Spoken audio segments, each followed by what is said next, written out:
Oke, assalamualaikum warahmatullahi wabarakatuh. Perkenalkan, nama saya Rian Muhammad Fareji, kelas Y5A BK Ekstensi, Universitas Indra Prasta PGRI Jakarta. Di sini saya akan mempraktikkan tahap pembentukan pada konseling kelompok. Oke, langsung saja kita praktikkan tahap pembentukan tersebut. Oke. Assalamualaikum warahmatullahi wabarakatuh. Selamat siang anak-anak sekalian, apa kabar semuanya? Alhamdulillah pada hari ini kita bisa berkumpul di ruang BK ini. Sebelumnya Bapak ucapkan terima kasih kepada kalian telah berkenan hadir di ruangan BK untuk mengikuti kegiatan konseling kelompok pada siang ini ya. Oke, sebelum memulai, marilah kita berdoa menurut agama dan kepercayaannya masing-masing. Berdoa dalam hati, mulai.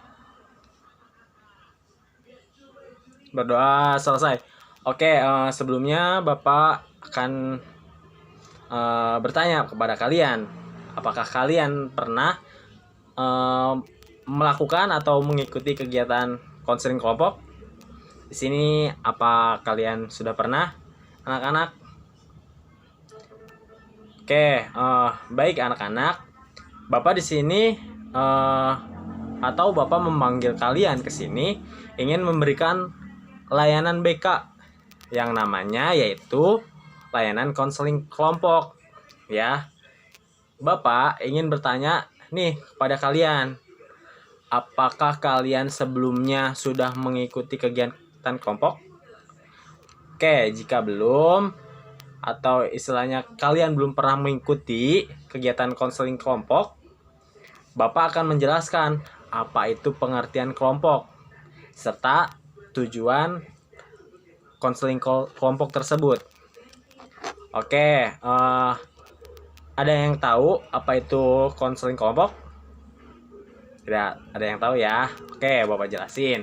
Konseling kelompok adalah salah satu layanan BK yang diberikan kepada kelompok atau layanan yang diberikan kepada kalian nih, kalian yang sedang berkumpul di ruangan BK ini. Seperti itu. Nah, BK kelompok ini untuk istilahnya memecahkan masalah atau memanfaatkan kegiatan kelompok ini untuk menyelesaikan masalah-masalah yang ada di antara anggota kelompoknya. Seperti kalian kan di sini sedang berkumpul nih. Misalkan ada teman kalian yang memiliki masalah. Nah, kita selesaikan di konseling kelompok ini. Seperti itu. Konseling kelompok ini seperti bimbingan kelompok juga, jadi nggak jauh beda ya. Kita berbicara di dalam kelompok seperti ini untuk membahas topik permasalahan. Jadi topik permasalahan di sini ketika ada teman kalian yang memiliki masalah, nah kita selesaikan, itu yang dinamakan topik persoalan ya, untuk diselesaikan oleh kalian, yaitu kelompok ya, kelompok kalian yang sedang ada di sini, seperti itu. Nah, terus permasalahan yang dibahas bukan masalah atau topik yang sifatnya umum seperti dalam bimbingan kelompok. Jadi, permasalahan yang dibahas di konseling kelompok adalah masalah pribadi yang dialami oleh anggota. Nah, di konseling kelompok ini kita membahas masalah-masalah kalian. Masalah apa yang sedang kita alami atau kalian alami, kita selesaikan pada saat itu juga bersama anggota kelompok yang lain. Seperti itu. Jadi masalah pribadi itu nanti ada yang bersifat rahasia, yang tahu permasalahannya hanya anggota kelompok saja. Jadi yang memiliki masalah atau istilahnya yang mengetahui permasalahan ini disarankan atau seharusnya menjaga kerahasiaan permasalahan yang sedang dialami kelompok atau teman kalian, seperti itu. Sedangkan tujuan dari konseling kelompok itu adalah yang pertama, masing-masing klien mampu menemukan dirinya dan memahami dirinya sendiri dengan baik. Nah, orang yang bermasalah itu harus mampu memahami dirinya sendiri dengan lebih baik. Jadi, ketika ada seorang yang memiliki permasalahan, nah dia itu istilahnya harus mampu menemukan dirinya dan memahami dirinya. Nah, kita di sini membantu yang sedang mengalami permasalahan seperti itu ya teman-teman atau anak-anak sekalian.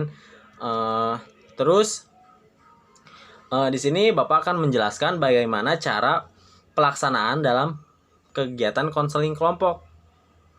Ya, yang pertama, masing-masing anggota diminta bebas atau sukarela bertanya, mengeluarkan pendapat, ide, sikap, dan serta perasaan yang dirasakan pada saat ini. Jadi ketika kalian nih memiliki masalah, kalian boleh menceritakan. Misalkan Bapak punya masalah, Bapak memiliki masalah di istilahnya proses belajar. Jadi Bapak ini sangat misalkan ya susah memahami atau istilahnya permasalahannya itu di belajar, misalkan nilai Bapak menurun. Nah, Bapak di sini cerita ke kalian tuh seperti ini ya. Saya Bapak mengalami permasalahan di bidang atau nilai Bapak menurun gitu kan. Gimana nih gitu kan. Nah, terus teman kalian menjawab, kenapa bisa seperti itu. Nah, si Bapak itu di sini langsung menjelaskan permasalahannya dengan jujur ya, karena salah satu syarat untuk mengikuti konseling kelompok itu harus jujur juga. Ketika ada masalah, luapkan atau bicarakan. Misalkan Bapak lebih sering menggunakan atau membaca atau istilahnya ya memegang keseharian Bapak handphone dibanding buku. Nah, ketika masalahnya sudah ketemu, nah teman kalian ini menanyakan masalah apa gitu kan, bukan masalah apa, kenapa bisa seperti itu misalkan. Nah, di situ kalian bisa menyelesaikan permasalahan yang sedang kalian alami itu. Yang kedua, mendengarkan dengan baik bila anggota kelompok lain sedang berbicara. Nah, kalian itu harus mendengarkan dengan baik bila anggota kelompok lain sedang berbicara. Ketika ada teman kalian nih sedang bercerita, nah kalian anggota yang lain mendengarkan dengan baik, dengan sesama. Kalian cermati permasalahan apa yang sedang dialami oleh teman kalian itu. Nah, kalian juga harus mengikuti aturan yang ditetapkan oleh pemimpin kelompok kalian. Seperti itu. Jadi selanjutnya konseling kelompok ini juga dilakukan dalam 4 tahap ya. Yang pertama yaitu tahap pembentukan, yang kedua tahap peralihan, yang ketiga tahap kegiatan, dan keempat tahap pengakhiran. Jadi ada 4 tahap dalam konseling kelompok itu ya. Nanti untuk tahap kegiatan, semua anggota kelompok diwajibkan untuk aktif bersama-sama. Nah, kalian ini di sini harus ikut aktif berdiskusi. Ketika ada seorang teman kalian yang memiliki masalah, kalian harus berdiskusi dengan baik agar permasalahan yang sedang dialami oleh teman kalian ini bisa terselesaikan, seperti itu. Setelah itu Bapak akan menjelaskan cara pelaksanaan kegiatan konseling kelompok. Di sini Bapak juga akan menjelaskan asas-asas yang ada di dalam kelompok ya. Di dalam kegiatan bimbingan kelompok atau konseling kelompok itu ada 4 asas. Yang pertama yaitu asas kerahasiaan, yang kedua asas keterbukaan, yang ketiga asas dan asas yang keempat ya asas kenormatifan. Baik, di sini Bapak akan menjelaskan poin per poinnya ya. Yang 4 itu. Oke, yang pertama itu asas kerahasiaan. Kenapa asas kerahasiaan? Karena syarat untuk mengikuti konseling kelompok itu kalian harus bisa menjaga rahasia teman kalian. Jadi ketika ada teman kalian memiliki masalah dan cerita ke kalian, nah masalah itu jangan sampai ada orang lain tahu. Yang wajib mengetahui itu hanya teman-teman yang mengikuti konseling kelompok itu. Pertama yaitu asas kerahasiaan. Yang kedua asas keterbukaan. Kenapa asas keterbukaan? Jika setiap kelompok atau setiap anggota tidak memiliki asas keterbukaan, kita akan ngebahas apa? Seperti itu. Karena untuk menyelesaikan masalah itu harus ada orang yang sukarela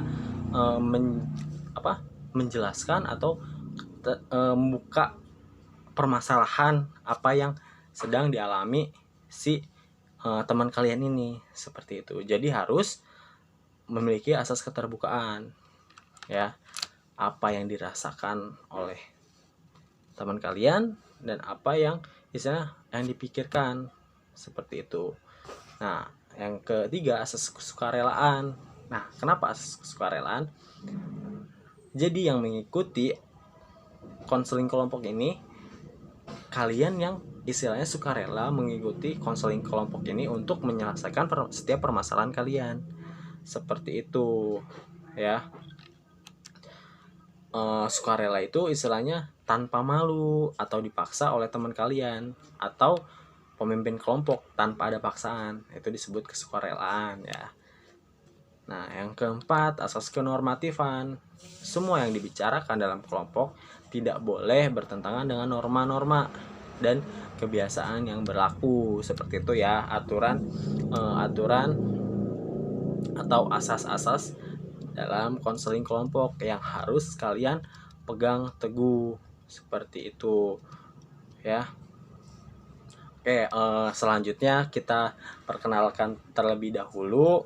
Oke, perkenalkan, nama Bapak Rian Muhammad Fareji. Selanjutnya kamu namanya siapa? Oke, sudah semua ya.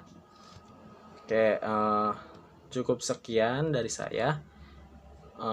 Praktik dari konseling kelompok, kurang lebihnya mohon maaf.